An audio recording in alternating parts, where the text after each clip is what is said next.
Welcome back to another episode of Relatively Damaged Live. My name is Angela. And I'm Kat. And we did it right this time.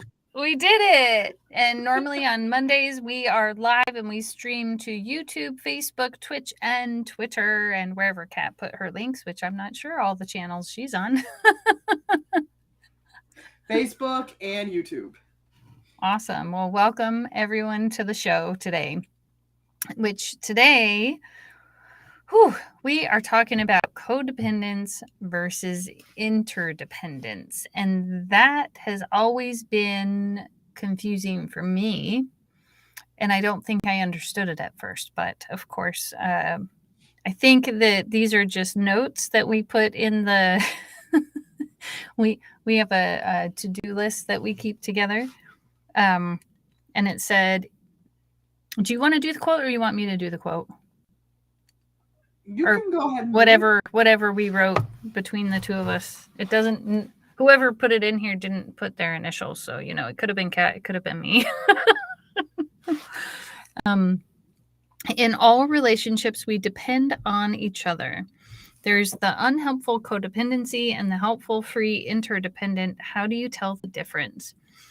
So really, this topic came out of me or Kat or both of us asking and wondering, how do you tell the difference? And I think we might have some ideas of what we do in our lives, but I don't know. I'm interested to hear what Kat has to say.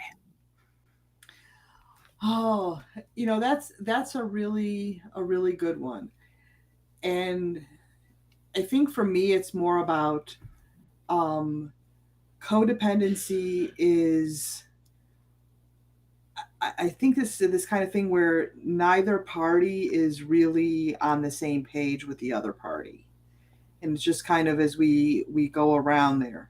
I think there's a lack of communication that happens in codependency.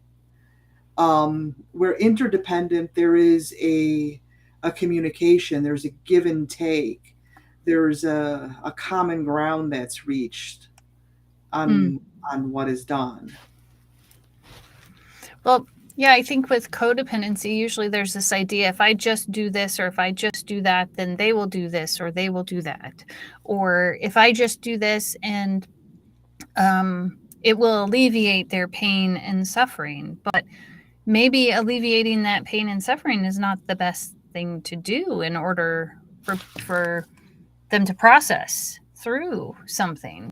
I know for me, it takes me some time to figure out what I'm feeling and what that means. And I'm not sure if that's because I learned to disregard or ignore my thoughts and feelings throughout life, because they didn't seem to matter in the grand scheme of what society wanted, the pressures of having jobs and, things like that. So, on the grand scheme of things, I think a lot of us within this world have had to just not figure it out and just keep moving on.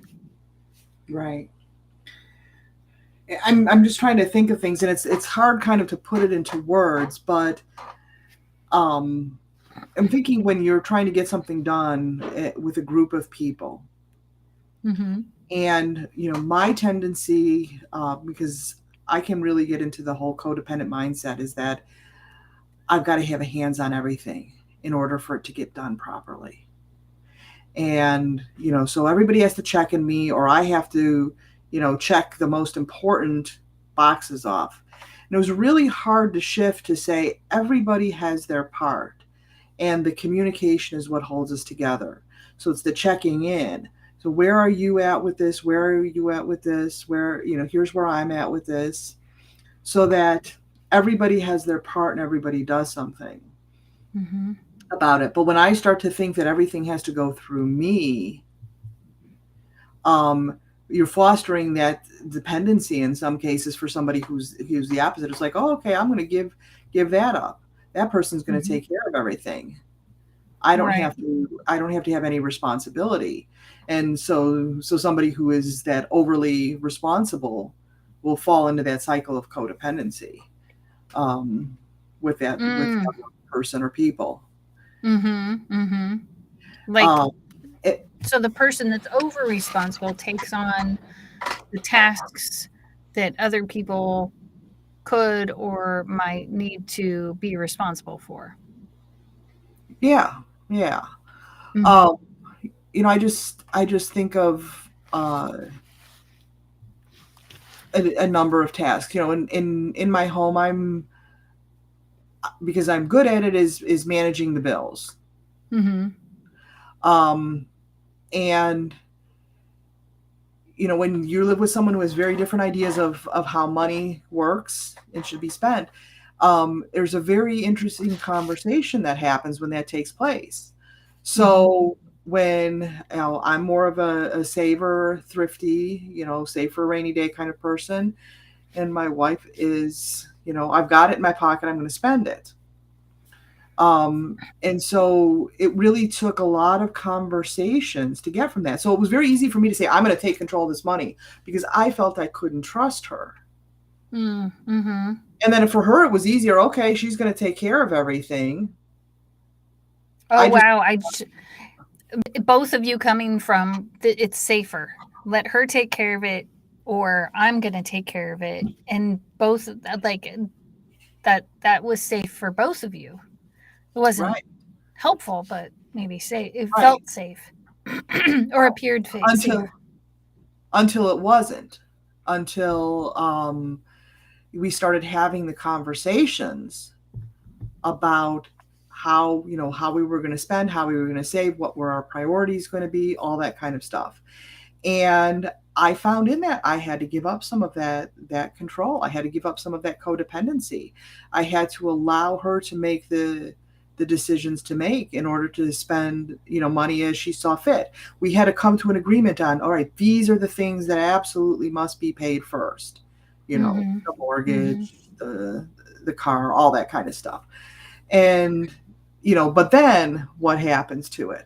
So it became a real kind of thing where we had to think, all right, how much do we have to spend on luxuries and entertainment, and how much do we save for those rainy day things that happen? And agreeing. And here's the wonderful thing that came out of that. My wife would just, before, she'd buy everything that she want. Now she is the best person um at saving money, looking through all the sale papers for the grocery stores and deciding I'm going to go to this grocery store and that grocery store because they have the best prices. And then she'll come home and look at how much I saved. And it's really great because that makes me feel safe. But it also is like, for her to be able to say, I can get what I want, Mhm. it's just, I'm trying to save as much money as I can. So for those things that are luxuries, Right. we can go ahead and buy them. Um, Which is, so you're what you're talking about right here is that interdependence. We're going to exactly. depend on each other. And before, while there was the dependency on each other, it was almost to an unhealthy level. Well, she can manage all of the money, but then there became this unhealthy dynamic. Like if you were managing the money, like I'm trying to think of what maybe your wife's perspective would be. Well, if I'm safe if she manages all the money, but then I can't get anything that I want or maybe think I need, and now we got to start having these conversations. And maybe it felt safe for you to just control it, right? Like I've been there. Absolutely felt safe for me to control it, because then I knew that I would have what I needed when I needed it. I could still pay everything that needed to be paid, but um, if the rainy day came, there would be money to deal with the rainy day. Mm-hmm, Uh, mm-hmm. but that also led to me also maybe not enjoying things that I might otherwise enjoy and Right. could afford, because I was so obsessed with the need to be safe. And so finding that balance. was very healthy for us, because we realized since we live together in a household, we both have to participate. Yeah. And sometimes those conversations get uncomfortable. Sometimes it goes around household chores too. Mm-hmm. Um, you know, what are we going to do? Who's going to do what? How are we going to help each other? And because we both have very different energy levels at different times of day, we actually had to come to an understanding of when we're going to get together and do that big house cleaning. Where you got to move the furniture, vacuum and mop and sweep and dust and clean the bathroom and all that kind of stuff. The kitchen stays pretty clean all the time because otherwise it's gross. You don't want to Great, eat but from the kitchen.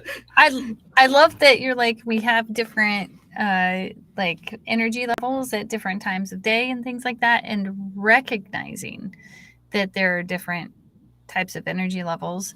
Because I was even thinking, I thought you were actually going to say to where we knew what time we were going to have a conversation or things like that. Because, like, for me, with having my pain disorder, for me, having a conversation with me late in the day is not a fantastic idea.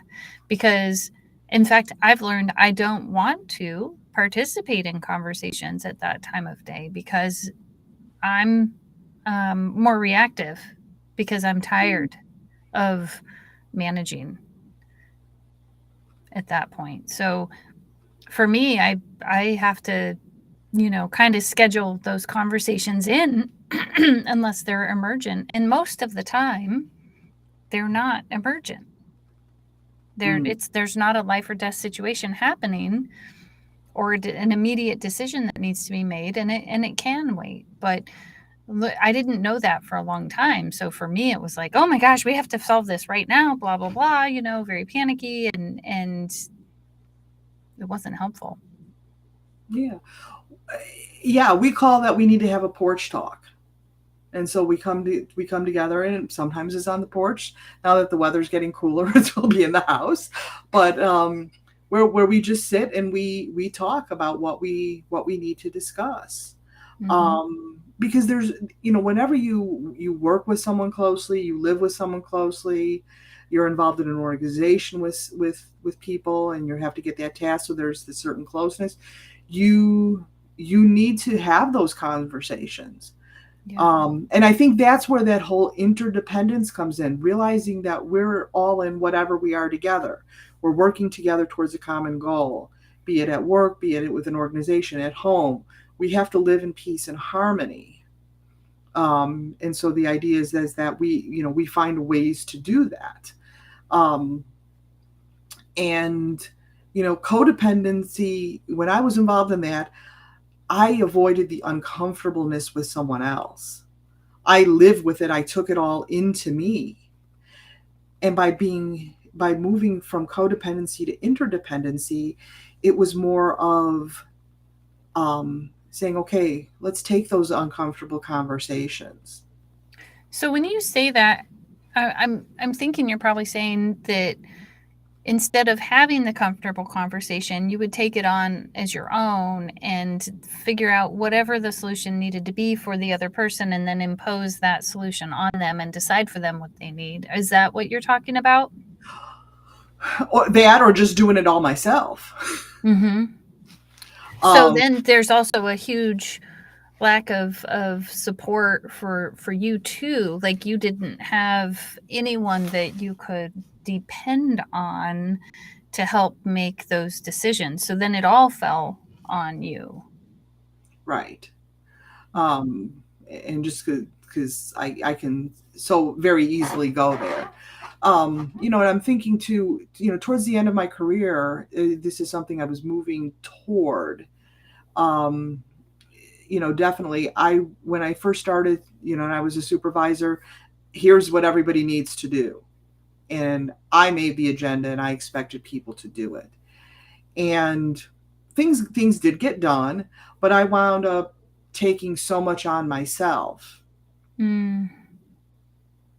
Um, and at the end, and as I progressed in my career and got later and had more experience, it was really learning to get buy-in from people Mm-hmm. and to say, okay, what do you think of this? Or here, this is this problem, I need you to figure it out. And I'd give guidelines because it was still part of my job. If I had children, I would give them guidelines, but I'd let them figure it out for themselves. Easier said than done. Yes. Yes, I know as I interact more with some children these days, I'm finding that. But it's the same kind of thing with my dog. I give her boundaries. This is what you can do. This is what you can't do. And she's like a toddler, and she wants to stay outside in the sun, and I need her in the house. You Right. know, um, and so communicating that is so important, but also allowing the creatures, be they adult human beings or children or dogs, to kind of still do what they want to do within reasonable things. And okay, we've got a nasty message coming through. Oh, um oops. I don't know if you saw that. Oh. We're getting spam in our chat. That's awesome. um so we won't say what it's about, but it's like, all right. um yeah, but it's kind of interesting, the shift. Yeah. And yeah, something else that's kind of interesting that my wife and I do is we say, if we can't figure out the way, doing something together, sometimes we just have to say, if you want something done the way you want it done, do it yourself. Yeah. In other words, don't tell me what to do and how to do it. Yeah, I think I can, I can ask for something. I can say I would like the kids not to leave their stuff everywhere.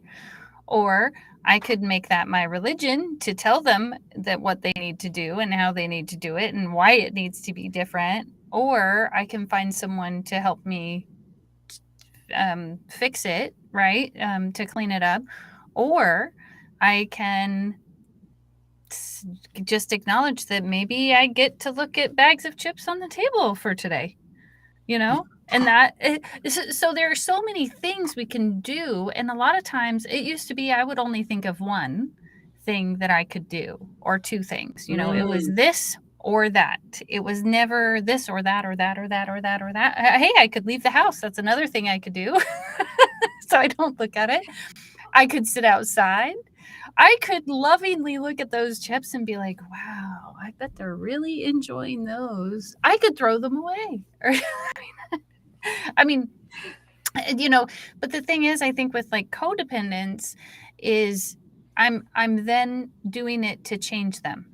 I'm doing it because the way they are is not right. It's not good enough. Instead of from a perspective of, I don't like this and I just want this different because I want this different. And Mm. instead of trying to control for who or what I think they or how they need to behave and why. Um, and I think on some ways, coming from the control perspective, the more codependent perspective, it seems easier. It really does. When I think, okay, I've got the decision power, or I've got the power, and I've got this, and I've got this, right? But at the end of the day, it creates more conflict and more stress in my life to come from a codependent behavior than it does to have those conversations, to say, hey, look, you know what? I'm feeling stressed out. And when I'm stressed out, the mess stresses me out even more. And I would really like it if you could pick that up. And then they have the room to do that. And I've got to allow room for no. That's the hard part, I think, is allowing that room for no. And I remember when my sister and I were living together, she did not understand.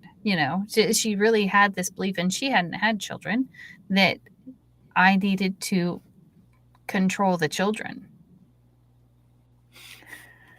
Well, I mean, I've seen plenty of children with controlling parents, and usually they're rebellious as all hell gets out, and it's not a very fun environment to live in.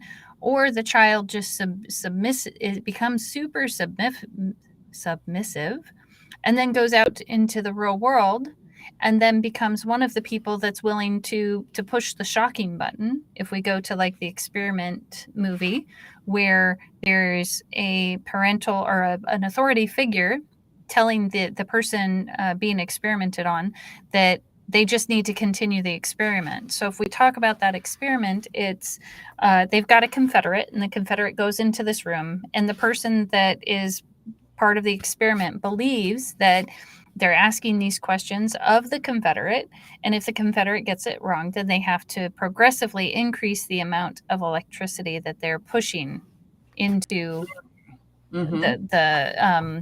the other person. And this person has like a heart problem. I mean, there's a bunch of things that are really happening. And the only thing the experimenter said is the experiment must go on, or something like that. But they were wearing a white coat, and they were an authority figure for the experiment.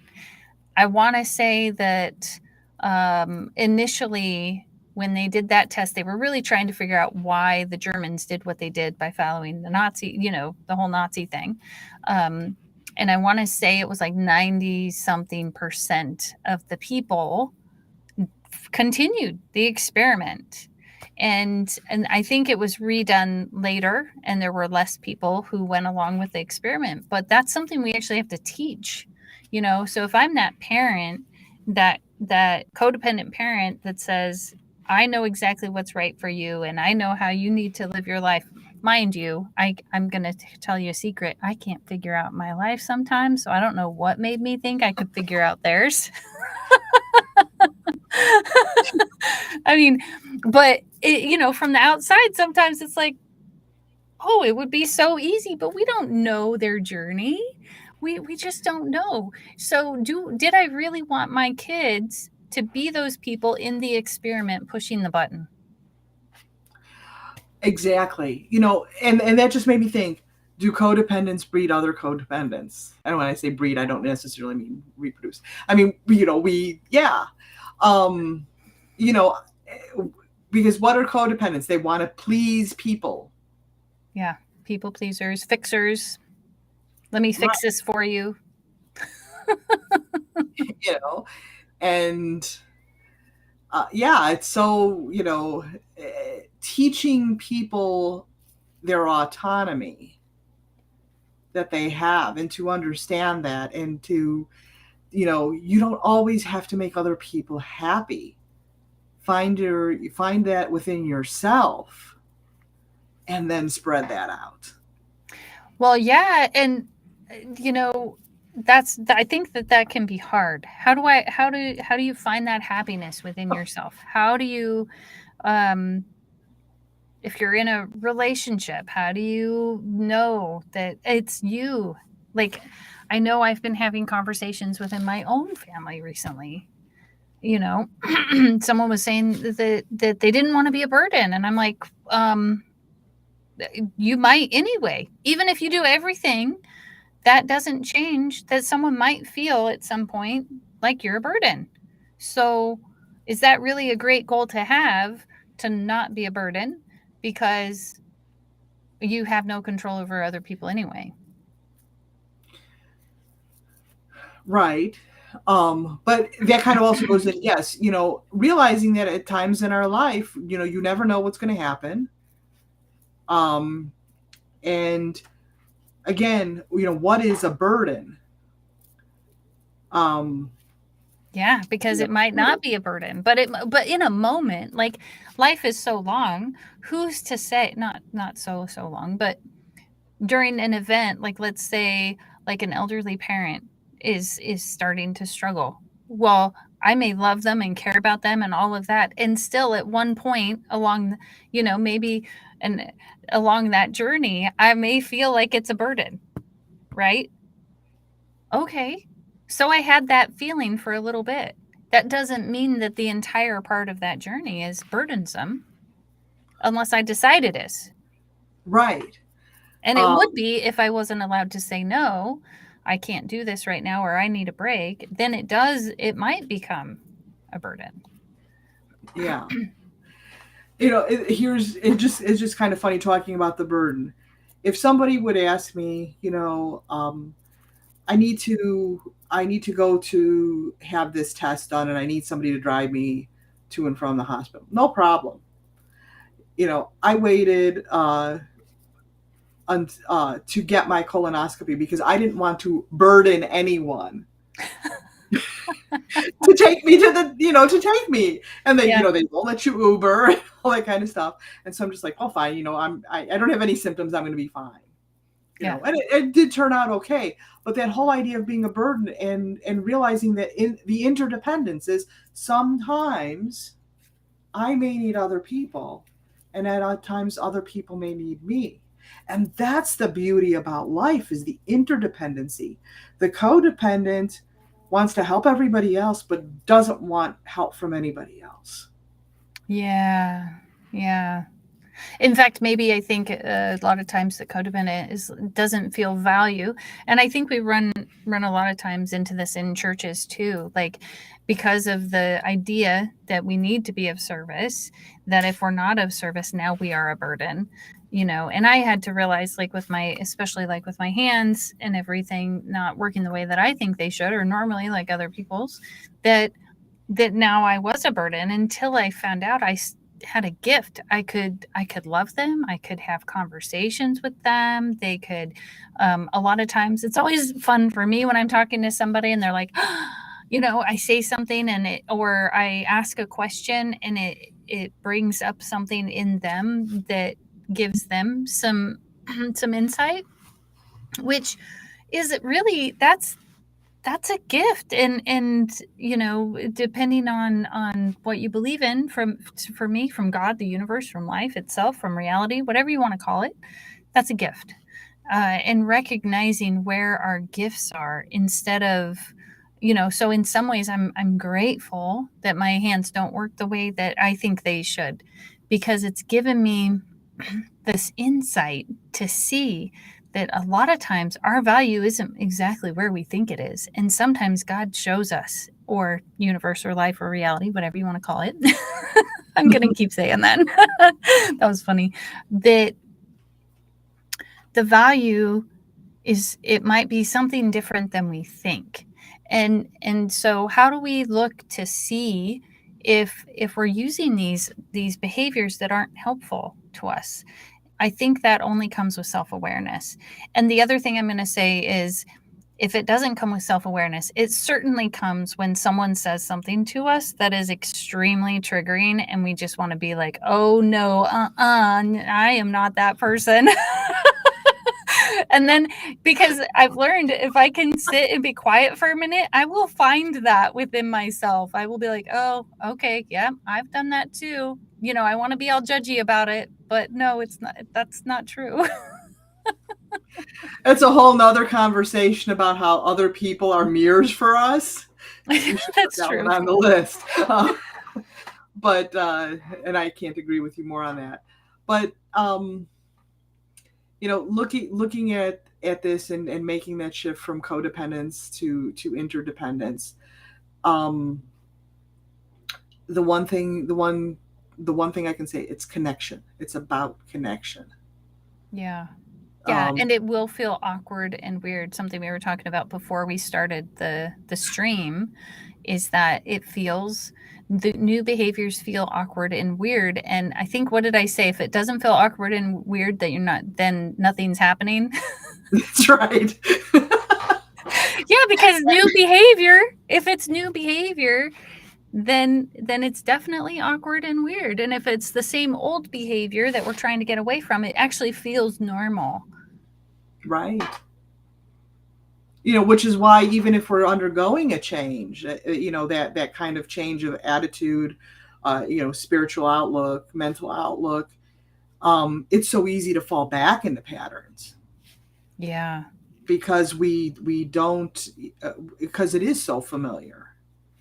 And I have this. I'll just say I have this old ratty T-shirt. It's like from think 2006, because it was like from an event. And I love that T-shirt because it's so old and soft and comfortable, but it's got holes in it and everything. So I only wear it to bed.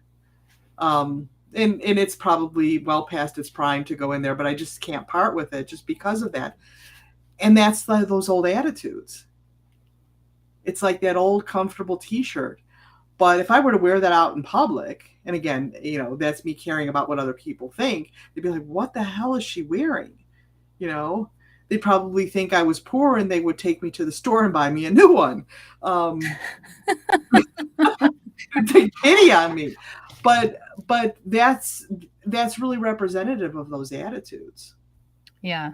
Yeah. Be it a codependent to an interdependent, or be it from a whatever doesn't serve you anymore and moving towards it. But we could so easily put that old shirt back on and just bask in the softness and the comfort of it, and ignore the holes and all the problems that make it unacceptable.